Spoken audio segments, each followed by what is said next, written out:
Stop. All right, so last night, late in the evening, right, in the early wee morning hours on the East Coast, the Republican Congress, along with a bunch of Democrats, voted in favor of a 2-year funding bill. This is not a budget, okay? It's not technically a budget. The reason that makes a difference is if you don't pass a budget, you can't use reconciliation processes to pass new bills.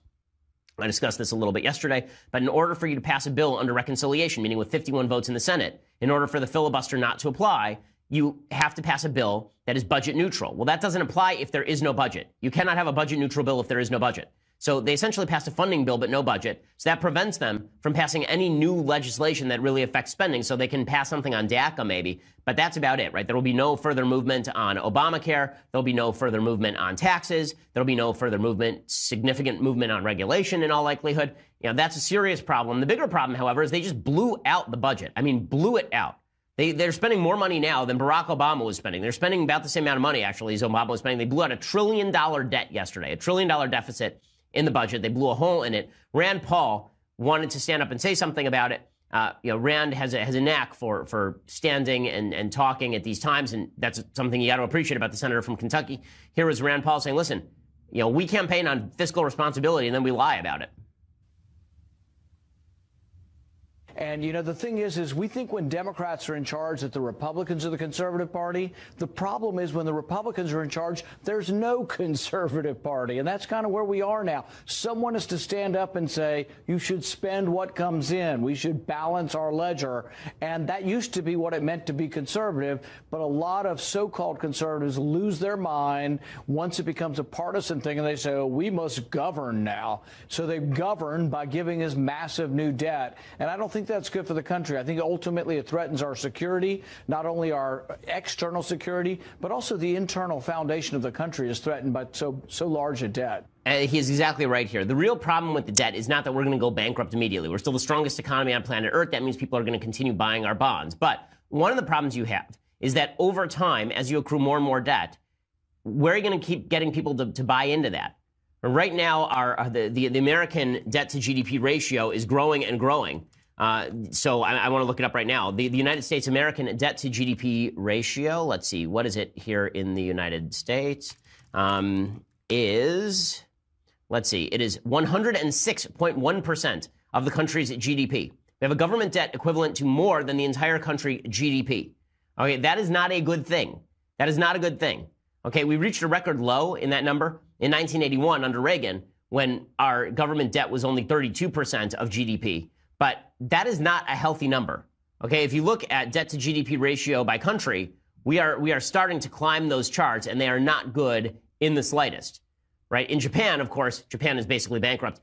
Their public debt is now 243% of GDP. But China is really low. It's like 23% of GDP because they can just tax the crap out of their own citizens. But if you look at some of the more healthy countries like Germany, they have a 70% GDP to debt ratio or debt to GDP ratio. Even France ranks below us. The UK ranks below us. We have been selling our debt at ridiculous rates for a long time, and eventually that's going to come around to bite you. You can't just borrow on the credit card interminably. In the end, somebody is going to stop lending you that line of credit. When that happens, there are going to have to be austerity measures. Nobody wants to look at that, however, because they're afraid of the political blowback should that happen. Rand Paul suggests that it is hypocrisy for Republicans who talk deficit for years and years and years, and then under Obama, and then Trump becomes president, and suddenly we stop talking deficit anymore. Now government's taking off, and this new stimulus of deficit spending will be as big as President Obama's stimulus. Don't you remember when Republicans howled to high heaven that President Obama was spending us into the gutter, spending us into oblivion? And now Republicans are doing the same thing.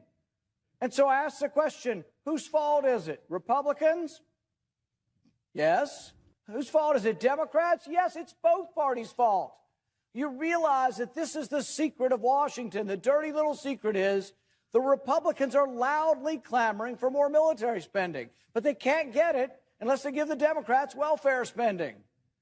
So they raise all the spending. It's a compromise in the wrong direction.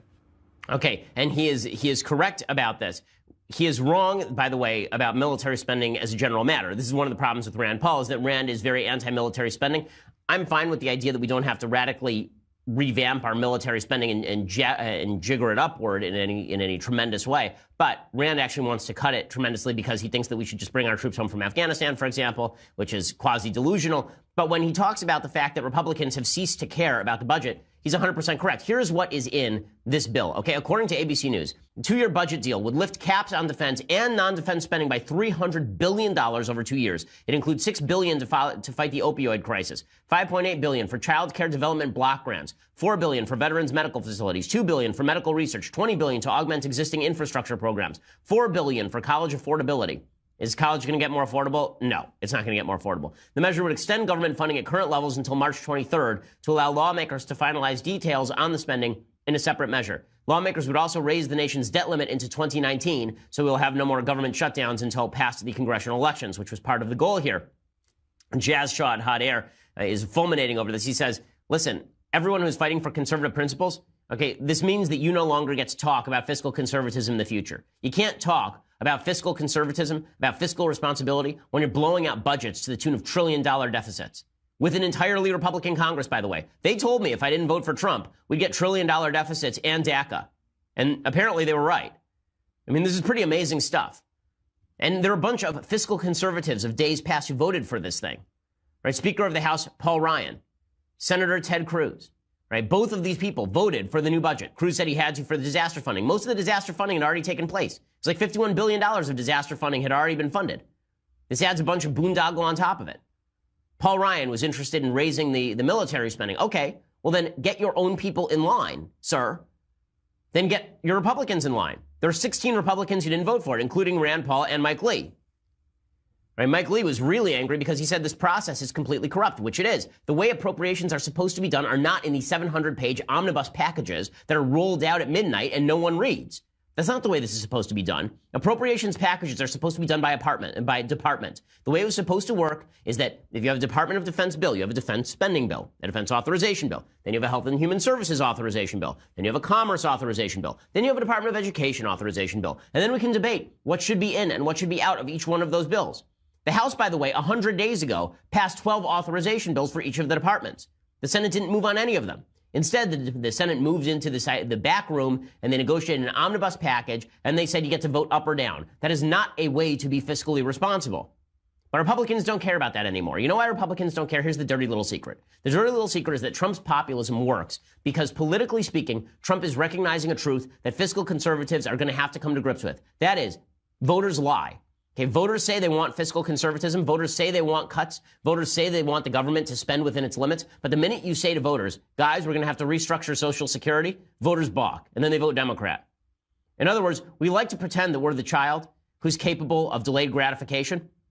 There's a very famous delayed gratification experiment where you can actually tell IQ of children in a very basic way through this experiment. If you take a 4-year-old and you say to them, I'm going to put this cookie in front of you right now. You can either eat that cookie right now, or if you wait 3 minutes, you will get a second cookie. Right? You get 2 cookies. Kids who have lower IQs tend to pick the cookie up and eat it right away. Kids with higher IQs tend to sit there and wait for the second cookie.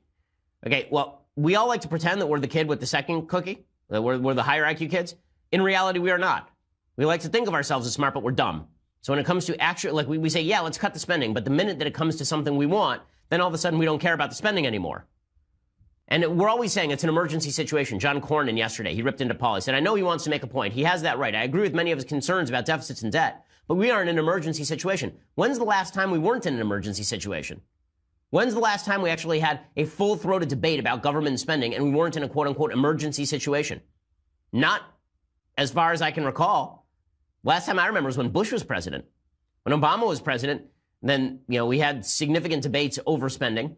The budgets that the Democratic Congress passed were abysmal. Once Republicans gained control of the Congress, it's been emergency measures all the way down. Here's the problem.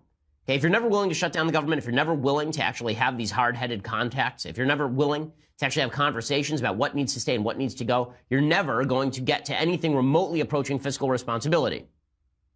Just a disaster. And the fact that so many supposed fiscal conservatives are looking the other way on this demonstrates that some of the Tea Party was a lie. That there are a lot of people who are Tea Partiers who are saying they wanted lower government spending, but they only wanted lower government spending when they thought Democrats were doing it. The minute it's Trump in charge and the Republicans in charge, they're willing to look the other way because, after all, tax cuts and defense spending.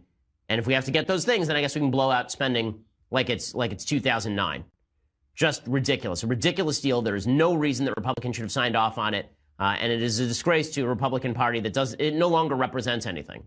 It no longer represents anything that means anything when it comes to government, when it comes to smaller government or government limitations. Just terrible.